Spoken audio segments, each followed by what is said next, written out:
712 में सिंध पर विजय प्राप्त करने के बाद अरब सेनापति मोहम्मद बिन कासिम ने राजा दहिर की बेटियां सूर्या देवी और परिमल देवी को जिंदा पकड़ लिया। कासिम ने उन्हें एक इनाम समझा और बंदी बनाकर दमिश्क भेजा, वहां के खलीफा के पास जो अरब की सबसे ऊंची गद्दी पर बैठा था। दमिश्क के रास्ते में दोनों बहनों को लोहे की जंजीरों में बांधकर ले जाया गया। वे माल गनीमत की तरह यानी युद्ध की लूट इस्लामी नियमों के तहत भेजी गई। रास्ते भर अरब सैनिक उन पर अपनी निगाहें गड़ाए रहे। 713 में दमिश्क पहुंचते ही दोनों बहनों को अब्बासी वंश के खलीफा के सामने पेश किया गया। खलीफा को बताया गया कि ये राजकुमारियां कासिम की विजय की निशानी है, हिंद की सबसे कीमती लूट। खलीफा ने आदेश दिया इनसे निकाह किया जाए, लेकिन तभी सूर्या देवी ने कुछ ऐसा कहा जिसने इस्लामी सत्ता की जड़ें हिला दी। हम पहले ही मुसलमान के साथ रह चुकी हैं, हमारे शरीर अब शुद्ध नहीं है। ये वही शरीर है जो तुम्हारे ही वजीर के पाप से गंदे हो चुके हैं। इतिहासकार अल बलाधुरी और फुतूह अल बुल्दान में इस घटना का जिक्र मिलता है। खलीफा ये सुनते ही आग बबूला हो गया और उसने आदेश दिया कासिम को मार दो, बैल की खाल में सीकर उसकी लाश दमिश्क भेजो। और वही हुआ। मोहम्मद बिन कासिम एक सड़ी हुई लाश बनकर दमिश्क पहुंचा। इस प्रकार हिंदू लड़कियों ने अपने पिता की मौत का बदला लिया और खलीफा को बताया कि उन्होंने कासिम को सजा देने के लिए उससे झूठ बोला था। इस रहस्योद्घाटन ने खलीफा को पश्चाताप और क्रोध से भर दिया और अंततः उसने बहनों को दीवार में जिंदा दफनाने का आदेश दिया। सिंध अब इस्लामी कब्जे में था। वहां के मंदिर तोड़े जा रहे थे, गुरुकुल जलाए जा रहे थे, ब्राह्मणों को जिंदा जला दिया गया था और हर हफ्ते हिंदुओं को लाइन में खड़ा कर जबरन मुसलमान बनाया जा रहा था। वो इलाका जो कभी बौद्ध और वैदिक ज्ञान का केंद्र था, अब वहां मस्जिदें उगने लगी थीं। राजा दाहिर का परिवार खत्म हो चुका था। सिंध की चीखें अब भारत के बाकी हिस्सों तक पहुंच रही थीं, लेकिन फिर भी कोई जवाब नहीं आ रहा था। उत्तर भारत अब भी सो रहा था। कन्नौज, मालवा, दिल्ली सब चुप थे। मंदिर लूटे जा रहे थे, लेकिन ब्राह्मण सिर्फ पाठ पढ़ रहे थे। लगभग 730 में भारत का जवाब खामोश नहीं था। वो जवाब आया मेवाड़ की पहाड़ियों से। वहां एक बच्चा था जो ना राजपाट में पला, ना आराम में बड़ा हुआ, जिसने अपने कबीले को हारते देखा और तपस्या में जीना सीखा। नाम था कालभोज, जिन्हें हम बप्पा रावल के नाम से जानते हैं। और किस्मत ने उनके साथ क्या किया था, उसी सिंध के बचे हुए लोग, राजा दाहिर के बचे हुए वंशज उन्हीं की ओर आए। 740 के आसपास कासिम की मौत तो हो चुकी थी, लेकिन उसके भेजे हुए सिपाहियों का जवाब अब बप्पा रावल देने वाले थे। अरबों ने सिंध को रौंद दिया था। राजा दाहिर की लाश जला दी गई थी। उनकी बेटियां पराई हवस में फेंक दी गई थीं। मंदिरों में अब अजान होने लगी थी। लेकिन कहानी यहीं खत्म नहीं हुई थी। सिंध की राख में कुछ बचा था, एक चिंगारी। वो चिंगारी था राजकुमार जय सिंह, राजा दाहिर का बेटा, जिसे अरबों ने मरा हुआ मान लिया था। वह सिर्फ जिंदा नहीं बल्कि प्रतिशोध की आग में जल रहे थे। महीनों छुपकर जंगलों, रेगिस्तानों से होते हुए उन्होंने रास्ता बनाया। कच्छ के रास्ते पहाड़ी पगडंडियों से होते हुए राजकुमार जय सिंह उस जगह पहुंचे जहां उम्मीद बाकी थी, मेवाड़। वो अकेले नहीं थे, उनके साथ थे कुछ वफादार सेनानी जो सिंध की धरती पर अपनों को जिंदा जलता देख चुके थे, जिन्होंने कासिम की तलवार की नोक पर अपनी बहनों को उठा ले जाते देखा था। 740 के अंत में वह सीधे पहुंचे नागदा, जहां उस समय सत्ता धीरे धीरे एक नाम के इर्द गिर्द केंद्रित हो रही थी, और वो नाम था बप्पा रावल। कोई शाही दरबार नहीं, ना सोने की छतें, ना गुलामों की कतार, सिर्फ एक चट्टान के नीचे बैठे हुए तपस्वी योद्धा बप्पा रावल। आंखें बंद थीं, लेकिन जैसे ही राजकुमार जय सिंह की आवाज गूंजी कि मैं सिंध से आया हूं, राजकुमार जय सिंह हूं, राजा दाहिर का बेटा, बप्पा रावल की आंखें खुल गईं। बिना एक शब्द बोले बप्पा रावल ने शांत इशारा किया कि राजकुमार जय सिंह अपनी बात कहे, और तब राजकुमार जय सिंह ने पूरा सच कहा। सिंध कैसे टूटा, उनकी मां कैसे मारी गई, उनकी बहनों की क्या हालत हुई, कासिम की कैसी दरिंदगी थी, और कैसे खलीफा ने कासिम को मारकर खुद गुनाह धोने की कोशिश की। यह सब सुन के बप्पा रावल बोले, कासिम अब नहीं है, लेकिन उसकी तलवारें अब भी इस भूमि पर चल रही हैं। अब यह सिर्फ तुम्हारा नहीं, मेरा युद्ध है। सिंध का बदला अब मेवाड़ लेगा। 740 से 741 के बीच उसी दिन से बप्पा रावल ने युद्ध का व्रत ले लिया। न आराम, न महल, उसी दिन से बनना शुरू हुआ वो जाल जो आने वाले वर्षों में अरबों को भारत से धकेलने वाला था। उन्होंने पूरे मेवाड़ को बुलाया, पहाड़ी गांवों से, वीरानों से, टूटे हुए कुलों से, पुराने सेनापतियों से, भिक्षुओं से। हर जगह संदेश गया कि अब ये युद्ध सिर्फ सिंध का नहीं, अब ये युद्ध उस भारत का है जिसे मौत की नींद सुला दिया गया है। बप्पा रावल ने एक जगह बनाई, छुपा हुआ केंद्र जहां युवाओं को तैयार किया गया। कोई ताज नहीं, कोई सिंहासन नहीं, सिर्फ युद्ध शिक्षा, तलवार, भाला, रणनीति, पर्वतीय युद्ध, रेगिस्तानी गुप्त चालें, हर विधा सिखाई गई और सबसे ऊपर सिखाया गया प्रतिशोध का अर्थ। 741 में राजकुमार जयसिंह अब बप्पा रावल के सबसे करीबी साथियों में थे। वह हर उस सैनिक को नाम लेकर वो कहानियां सुनाते जो अरबों के हाथों उजड़ चुके थे, जैसे कौन कहां मारा गया, कौन कहां से उठाया गया, कौन किस मंदिर की रक्षा करते हुए शहीद हुआ। हर नाम, हर चेहरा वह याद रखते। फिर एक रात बप्पा रावल ने कसम खाई कि जब तक ये तलवार अरबों के खून से लाल न हो जाए तब तक मैं इसे म्यान में नहीं डालूंगा। यहीं से एक नए युग की शुरुआत हुई।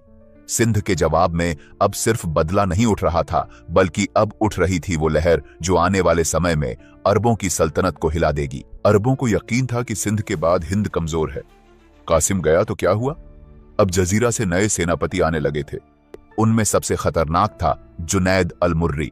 जुनैद, जिसने खुरासान से लेकर बलूचिस्तान तक वैदिक गांवों को आग में झोंक दिया था, मंदिरों को जला दिया था और हजारों निर्दोषों का रक्त बहाया था, अब वही जुनैद अपनी तलवारों के साथ भारत की धरती को भी झुकाने चला था। उसकी सेना ऊंटों और घोड़ों पर सवार थी, एक बर्बर बाढ़ जो सभ्यता को रौंदने के लिए बढ़ रही थी। जुनैद का आदेश सीधा था कि हिंदुस्तान में जहां मूर्तियां दिखें वहां मस्जिदें खड़ी करो, जहां वेद सुने जाए वहां अजान गूंजे और जहां हिंदू दिखाई दें वहां तलवार से रास्ता बनाओ। उसको आदेश मिला था कि हिंद की गहराई में जाओ और इस्लाम को वहां तक फैलाओ जहां अभी मूर्ति पूजा होती है। 742 में जुनैद अल मुर्री अपनी सेनाएं उठाकर राजस्थान की सरहदों की ओर बढ़ा। पहला हमला हुआ भीनमाल पर। वहां का मंदिर जला दिया गया, गुरुकुल की लाइब्रेरी आग में बदल दी गई। जो ब्राह्मण किताबें बचाकर भागे वह रास्ते में मार दिए गए। गुजरात के सोमनाथ तक खतरा फैल गया। इस आक्रमण की पुष्टि अरब इतिहासकार भी करते हैं, लेकिन जुनैद नहीं जानता था कि पहाड़ों के उस पार कोई शांत नहीं बैठा है। मेवाड़ की पहाड़ियों में बप्पा रावल अब युद्ध के लिए तैयार थे। उन्होंने अपने गुप्तचरों को भेजा और हर गांव से सूचना मंगाई। कौन कहां गया, कितनी सेना आई, कितने जिलों में कत्लेआम हुआ, हर नक्शा, हर मार्ग, हर दर्रा बप्पा रावल की आंखों में उतरा हुआ था। फिर उन्होंने एक ही बात कही कि भीनमाल में मंदिर जला है ना, अब वहां से उसकी लाशें झलकर उठेंगी। उन्होंने अपने गुप्त योद्धाओं को कई टुकड़ों में बांटा। उन्होंने अरबों के काफिलों पर हमला किया, खाना पानी बंद कर दिया, पानी के कुओं को जहर से भर दिया गया। जुनैद की सेना जैसे जैसे भीनमाल से अंदर बढ़ती उन्हें लगता कोई देख नहीं रहा, लेकिन हर मोड़ पर मौत छुपी बैठी थी। 743 के आसपास बप्पा रावल जानते थे कि एक सीधी टक्कर नहीं देनी है, बल्कि पहले उन्हें थकाना है, काटना है, बिखेरना है, फिर आखिरी वार करना है, और वैसा ही वार जो सिंध के घावों का जवाब बन सके। अब भी युद्ध पूरी तरह शुरू नहीं हुआ था, लेकिन जुनैद को अब मेवाड़ की तरफ बढ़ने में डर लगने लगा था। वह नहीं जानता था कि अगला पड़ाव उसके लिए आखिरी साबित हो सकता है। लोगों को लगा था कि अब कुछ नहीं बचा और सिंध की तरह यह जगह भी इस्लामिक सल्तनत की जागीर बन जाएगी। बप्पा रावल ने अपने सैनिकों को इकट्ठा किया, जिसमें राजपूत, गुर्जर, भील, हर वह योद्धा जो अब तक सिर्फ अपनी मिट्टी की रक्षा करता था, अब धर्म की रक्षा के लिए उठ चुका था। बप्पा रावल ने कोई बड़ी घोषणा नहीं की। उन्होंने बस एक आदेश दिया कि भीनमाल में जितने भी बचे हैं अब वह लौटकर अरब नहीं जाएंगे। रात के अंधेरे में बप्पा रावल की सेना 4 दिशाओं से चली। कोई तामझाम नहीं, कोई नगाड़ा नहीं, बस सन्नाटा और मौत की आहट। भीनमाल की पहाड़ियों के पीछे से योद्धा उतरे। गुप्त मार्गों से नगर के चारों तरफ जाल बिछा दिया गया। अरब सेनाएं आराम कर रही थीं, क्योंकि उन्हें लगा कि अब कोई विरोध नहीं बचा। 744 की एक रात और तभी पहली तलवार चुपचाप आई और एक गले को 2 हिस्सों में काट गई। चीख उठी, लेकिन तब तक देर हो चुकी थी। भीनमाल की हर गली में राजपूत सैनिक घुस चुके थे। एक मंदिर की सीढ़ियों पर खड़ा होकर बप्पा रावल चिल्लाए कि यह सिर्फ युद्ध नहीं है, ये उस बेटी की चीख है जो कासिम के शिविर से रोती हुई गई थी। अरब सेनापति बाहर निकला। उसने देखा कि आग, राख और हिंदुस्तानी तलवारें हर कोने से उसके सिपाहियों की गर्दनें उड़ा रही थीं। उसने भागने की कोशिश की, लेकिन बप्पा रावल ने उसे बीच बाजार में धर लिया और बोला कि तू वह नहीं जिसने राजा दाहिर को मारा, लेकिन तू उसका वारिस है। अब तेरा जवाब मैं हूं। और फिर बिना देर किए उन्होंने उसकी गर्दन काट दी। भीनमाल की जमीन, जो कुछ दिन पहले तक हिंदुओं के खून से लहूलुहान थी, अब वहां अरबों का खून बह रहा था। सुबह जब सूर्य निकला तो पहली बार लोगों ने देखा कि मंदिर फिर से खुला है। गुरुकुल के बच्चे वापस लौटे हैं और उसकी सीढ़ियों पर बैठे हैं। बप्पा रावल तलवार खून से सनी हुई, लेकिन आंखों में शांति। 744 के अंत में राजकुमार जय सिंह उस मंदिर की देहरी पर आए, बप्पा रावल के चरणों में गिर पड़े और बोले कि आज मेरे पिता को न्याय मिला। बप्पा रावल ने उन्हें उठाया और कहा कि ये शुरुआत है, अभी सिंध बाकी है। भीनमाल की जीत के बाद पूरा इलाका कांप गया था। पहली बार ऐसा हुआ था कि किसी हिंदू राजा ने न सिर्फ अरब सेनाओं को रोका, बल्कि उनके खेमों में घुसकर गर्दनें काटी थीं। लेकिन बप्पा रावल ने खुद से कहा कि भीनमाल बस शुरुआत थी, अब वे इलाके साफ होंगे जहां ये सोच बची हुई है। अब टारगेट था दक्षिणी राजस्थान। अरब सेनाएं अब भी जैसलमेर, बाड़मेर, थर और कच्छ के कुछ इलाकों में छिपकर डेरा डाले हुए थीं। वहां न कोई किला था, न कोई नगर, वहां सिर्फ रेत थी। वहां से वे व्यापारियों के भेष में यात्रियों को पकड़ते, गांवों पर छिपकर हमला करते, मंदिरों को रात में लूटते और वापस रेत में गायब हो जाते। बप्पा रावल ने अपने सबसे भरोसेमंद योद्धाओं को रेगिस्तानी इलाके में भेजा, जैसे कि भील, गडरियां, ऊंट पालक, जो इस धरती के असली पुत्र थे। उन्होंने नक्शे बनाए, कुएं गिने और हर गुफा पहचान ली गई जहां दुश्मन छिपकर बैठा था। बप्पा रावल ने अपनी सेना को छोटे छोटे दस्तों में बांटा, कोई ऊंट पर, कोई घोड़े पर, कोई पैदल, और सबका एक ही मिशन था कि दुश्मन जिंदा वापस ना जाए। 745 में रातों को धूल उड़ती थी और सुबह सिर्फ खून की बू आती थी। अरब सेनाएं समझ ही नहीं पाईं कि ये कौन है जो हर बार नई दिशा से हमला करता है और हर बार एक ही वार में सब खत्म कर देता है। बाड़मेर के पास एक दर्रा था जहां एक बड़ा अरब गिरोह छुपा हुआ था। वहां से गुलामों की तस्करी होती थी। बप्पा रावल खुद गए बिना घुड़सवारों के, सिर्फ अपने मूल सैनिकों के साथ आधी रात को उस दर्रे को घेर लिया गया और सुबह सूरज उगने से पहले वहां की रेत लाल हो चुकी थी। कई हिंदू स्त्रियां जो उन इलाकों में बंधक बनाई गई थीं, उन्हें छुड़ाया गया। कुछ इतनी टूटी हुई थीं कि रो भी नहीं पा रही थीं। अब सच्चे मायनों में प्रतिशोध शुरू हुआ था। अब बप्पा रावल सिर्फ दुश्मन को हरा नहीं रहे थे, बल्कि वह उनके ठिकानों को जला रहे थे, उनकी रणनीतियों को तोड़ रहे थे और उनके हर नक्शे को मिटा रहे थे जिनकी गुप्त जानकारी उन्हें जैत्रा भील जैसे योद्धाओं ने दी थी।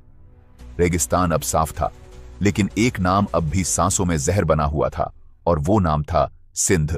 और अब वही सिंध फिर से अरब गवर्नर तमीन इब्न जैन अल उतबी के कब्जे में था, जिसने हाल ही में एक और मंदिर गिरवाया था। राजकुमार जय सिंह उस खबर को सुनते ही तमतमा उठे। वह सीधा बप्पा रावल के पास पहुंचे। 746 की शुरुआत में बप्पा रावल उठे। उन्होंने एक नक्शा मांगा, तलवार अपनी कमर में बांधी और सिर्फ इतना कहा कि सिंध की सरहद पर अब सिर्फ दीवारें नहीं टूटेंगी, बल्कि वहां से ये सोच ही खत्म होगी। पूरा सैन्य दल तैयार किया गया। इस बार कोई गुप्त हमला नहीं था, यह सीधा युद्ध था, और वह भी दुश्मन की जमीन पर, ताकि उन्हें पता चले कि हिंदुस्तान सिर्फ सहता नहीं, जवाब देना भी जानता है। मार्ग कठिन था, नदी पार करनी थी, रेगिस्तान की हद लांघनी थी, सिंध के दुर्गम इलाकों में उतरना था। और जब सिंध की सरहद पर आखिरी बार शिविर लगाया गया तो बप्पा रावल ने एक सभा में सब सेनापतियों को बुलाया। उन्होंने कोई भाषण नहीं दिया, सिर्फ एक वाक्य कहा कि कल सुबह जब सूरज उगे तो सिंध के सेनापति को यह पता चल जाना चाहिए कि उसका पाप आज खत्म होगा। राजकुमार जय सिंह बप्पा रावल से बोले कि अगर मैं उस किले के अंदर गया और दुश्मन को नहीं मार पाया तो मुझे वहीं जलाकर मेरे पिता के पास भेज देना। बप्पा रावल ने उन्हें कंधे से पकड़ा और कहा कि नहीं, आज तुम वहां जाओगे और उस जमीन पर फिर से अपने पिता का नाम उठाओगे। ये युद्ध सिर्फ खून का नहीं, सम्मान का है। 746 के मध्य में सुबह सूरज निकला और उसके साथ बप्पा रावल की सेना सिंध में दाखिल हुई। मूल स्थान की सरहद पर बप्पा रावल की सेना पहुंच चुकी थी। सामने सिंध का दुर्ग था। अरब गवर्नर को खबर मिली कि बप्पा रावल अपनी पूरी सेना के साथ सिंध की तरफ बढ़ रहा है। वह हंसा कि हिंदुओं की फौज रेगिस्तान पार नहीं कर सकती, लेकिन जब उसने सूरज की रोशनी में धूल उड़ती देखी और उसके बीच नीले केसरिया और सफेद वस्त्रों में लिपटी तलवारें चमकती दिखाई दी, तब उसे समझ आया कि यह कोई सामान्य आक्रमण नहीं है। बप्पा रावल ने सेना नहीं भेजी, बल्कि वह खुद सबसे आगे थे। उनके पीछे वे सैनिक थे जो अरबों की छाया से भी नफरत करते थे। युद्ध शुरू हुआ। सिंध के किले की दीवारों पर तीरों की बौछार हुई। एक एक कर अरब सैनिक नीचे गिरते गए। राजकुमार जय सिंह सीधा उस कक्ष में पहुंचे जहां से उनका वंश मिटाया गया था। वहां खड़ा था वही सरदार जिसने उनके पिता को धोखे से घेरने में मदद की थी। बिना एक शब्द के उन्होंने तलवार उठाई और गर्दन काट दी। किले का प्रमुख गवर्नर जब भागने की कोशिश कर रहा था, बप्पा रावल ने उसे सामने धर लिया। गर्दन धड़ से अलग, किला गिरा और ध्वज बदला गया। अब वहां कोई इस्लामिक नारा नहीं गूंज रहा था। अब वहां की हवाओं में सिर्फ एक नाम तैर रहा था, बप्पा रावल। 746 के अंत में किले के प्रांगण में अग्नि जलाई गई और वहीं राजा दाहिर के नाम पर यज्ञ हुआ। उनके बेटे राजकुमार जय सिंह ने पहली बार पूजा की। माथा टेकते हुए कहा कि पिता, आज आपके अपमान का उत्तर दे दिया गया। बप्पा रावल वहीं खड़े रहे, सिर झुकाकर। ना कोई जयकारा, ना कोई उत्सव, बस एक शांत आवाज की, अब न्याय हो गया। मूल स्थान का युद्ध खत्म हो चुका था। राजकुमार जय सिंह अब अपने पिता की चिता की मिट्टी पर माथा टेक चुके थे। दुश्मन के सिर गिर चुके थे और वह भूमि जो दशकों से अपमान की प्रतीक बन चुकी थी, अब वहां पहली बार फिर से शिवलिंग की पूजा हुई थी। लेकिन बप्पा रावल को चैन नहीं था। उन्होंने अपने सेनापतियों को बुलाया और सीधा आदेश दिया कि अब सिंध से पीछे मत हटो, जब तक इसकी सीमा पर ऐसा पहरा ना लग जाए जो अगली 100 पीढ़ियां भी तोड़ न सकें। बप्पा रावल ने सबसे पहले वे सारे दर्रे पता करवाए जो सिंध से राजस्थान या गुजरात की ओर खुलते थे। हर दर्रे पर एक छोटी चौकी, एक स्थायी योद्धा दल और एक गुप्तचर इकाई बनाई गई। हर चौकी का काम था, कभी भी अरब सेना की आहट मिले तो खबर मेवाड़ तक पहुंचे। कई मुस्लिम व्यापारी जिनका असली काम जासूसी और तस्करी था, उन्हें पकड़कर सजा दी गई। कुछ को वहीं रेगिस्तान में दफना दिया गया ताकि बाकी को सबक मिल सके। कुछ कहानियां बताती हैं कि बप्पा रावल ने सिंध पार किया और वहां तक हमला बोला जहां से हिंदुस्तान के खिलाफ साजिशें शुरू हुई थीं। कहते हैं बप्पा रावल अपने साथियों के साथ उस धरती तक पहुंचे जहां अरब सेनाएं अपने आप को अजेय समझने लगी थीं, जहां से सोचा गया था कि अब हिंदुस्तान सदियों तक झुका रहेगा। वहीं बप्पा रावल की तलवार बिजली बनकर टूटी। भले आज इतिहास के पन्नों में इसकी हर बात दर्ज ना हो, लेकिन राजस्थान की हवाओं में आज भी वो गर्जना सुनाई देती है कि एक हिंदू राजा अरबों की नींद हराम करने उनके घर तक जा पहुंचा था। लोग कहते हैं उस दिन बप्पा रावल ने सिर्फ खून नहीं बहाया था, उस दिन बरसों का अपमान धोया था। उस दिन हिंदुस्तान ने जवाब देना सीखा था। वो लड़ाई सिर्फ सीमाओं की नहीं थी, वो लड़ाई एक सोच के खिलाफ थी। बप्पा रावल ने सिंध की राख से उठकर अरबों तक वो संदेश पहुंचाया था कि हिंदुस्तान घायल हो सकता है मगर मरा नहीं, और अगर फिर कभी किसी ने यहां आंख उठाकर देखा तो हिंदुस्तान तलवार लेकर उनके दरवाजे तक आ जाएगा। 747 से 748 के बीच राजकुमार जय सिंह को बप्पा रावल ने सिंध की सीमाओं के एक खास हिस्से का सुरक्षा अधिकारी बनाया और वहां खुद उनके हाथों से गुर्जर सैनिकों की एक छोटी सेना सौंपी। बप्पा रावल ने राजस्थान से लेकर सिंध की सीमा तक कई दुर्ग बनवाए। बप्पा रावल की नीति सीधी थी कि जिन रास्तों से दुश्मन आया था, अब वे रास्ते सिर्फ मौत के रास्ते बन जाएं अगर कोई फिर से कोशिश करे। अगले कुछ वर्षों तक अरबों ने भारत की तरफ देखने की हिम्मत नहीं की। 150 साल तक कोई इस्लामिक सेनापति सिंध की सीमा पर कदम रखने की हिम्मत नहीं कर पाया, क्योंकि सबके जहन में एक ही नाम था, बप्पा रावल। सिंध, कच्छ, बाड़मेर, भीनमाल, जहां भी अरबों ने मंदिर तोड़े थे, वहां बप्पा रावल ने शिलान्यास करवाया। गुरुकुल दोबारा खोले गए, ब्राह्मणों को सम्मान से बुलाया गया। जो शिष्य युद्ध में तलवार चला चुके थे, उन्हें अब वेद की शिक्षा दी गई। कई ऐसे व्यापारी जो अरबों की लूट के कारण बर्बाद हो चुके थे, उन्हें बप्पा रावल ने जमीनें दी। व्यापारिक मार्गों को फिर से शुरू किया गया। उन्होंने हर गांव में एक छोटी रक्षा टोली बनाई, पंच योद्धाओं की प्रणाली, जो हर गांव में सीमा पर पहरा देंगे और गांव की रक्षा करेंगे। 748 में बप्पा रावल ने लूटी हुई हिंदू स्त्रियों के लिए विशेष व्यवस्था की, जिनका जीवन तहस नहस हो चुका था, जिन्हें समाज ने छोड़ा हुआ माना था। उन्हें मेवाड़ की मातृगृह प्रणाली में स्थान दिया गया। वहां उन्हें न सिर्फ सुरक्षा मिली, बल्कि पूजा और प्रशासन में अधिकार भी। यह बप्पा रावल का शांति का शासन था, लेकिन ऐसी शांति जो रक्त और प्रतिशोध से अर्जित की गई थी। किसी सभा में बप्पा रावल ने एक बार कहा था कि जो केवल जंग जीतता है वह योद्धा है, लेकिन जो अपमान मिटाकर स्मृति वापस लाता है वही राजा होता है। शांति का शासन चल रहा था, लेकिन बप्पा रावल की चेतना अब भी युद्ध के लिए जाग रही थी। वह जानते थे कि अरबों को भले ही सिंध से भगा दिया गया हो, लेकिन इस्लामी सत्ता का सपना अभी मरा नहीं था। कोई ना कोई सेनापति, कोई ना कोई खलीफा फिर से कोशिश करेगा, और अगर अगली बार भारत फिर से बिखरा रहा तो दुश्मन फिर से वही दोहराएगा। मंदिर ढहेगा, बेटियां उठाई जाएंगी और इतिहास फिर से चीखेगा। इस बार बप्पा रावल ने तलवार नहीं उठाई, बल्कि इस बार उन्होंने कलम उठाई। संदेश वाहकों को भेजा गया। अजमेर, धार, कन्नौज, अनहिलवाड़, उज्जैन और कई ऐसे क्षत्रिय राजघरानों में जहां अब भी स्वतंत्रता बाकी थी। संदेश सीधा था, शब्द सीमित, लेकिन आग से भरे हुए। 748 से 749 में भेजे गए संदेश में बप्पा रावल ने कहा कि एक होकर लड़ोगे तो इतिहास लिखोगे, बिखरे रहे तो मिटा दिए जाओगे। अगर सिंध तुम्हें नहीं जगा पाया तो फिर तुम शासक नहीं, शव हो। कई जगहों से उत्तर आया। कुछ राजाओं ने चुपचाप समर्थन भेजा, जैसे कि गुप्तचर, योद्धा, धन। कुछ ने अपने उत्तराधिकारियों को बप्पा रावल के पास शिक्षा के लिए भेजा। कईयों ने कोई सार्वजनिक घोषणा नहीं की, लेकिन अंदर ही अंदर एक नई रणनीति की नींव पड़ चुकी थी। बप्पा रावल ने अपने दूतों को युद्ध नीति सिखाने भेजा। उन्होंने सिखाया कैसे सीमाओं की रक्षा की जाती है, कैसे रेगिस्तान में गुप्त मार्ग बनाए जाते हैं, कैसे मंदिरों के नीचे शस्त्रागार बनाए जाते हैं। इस वीडियो को देखने के लिए धन्यवाद। मिलते हैं अगली बार। प्लीज लाइक करें, शेयर करें और सब्सक्राइब करें। जय हिंद, जय भारत।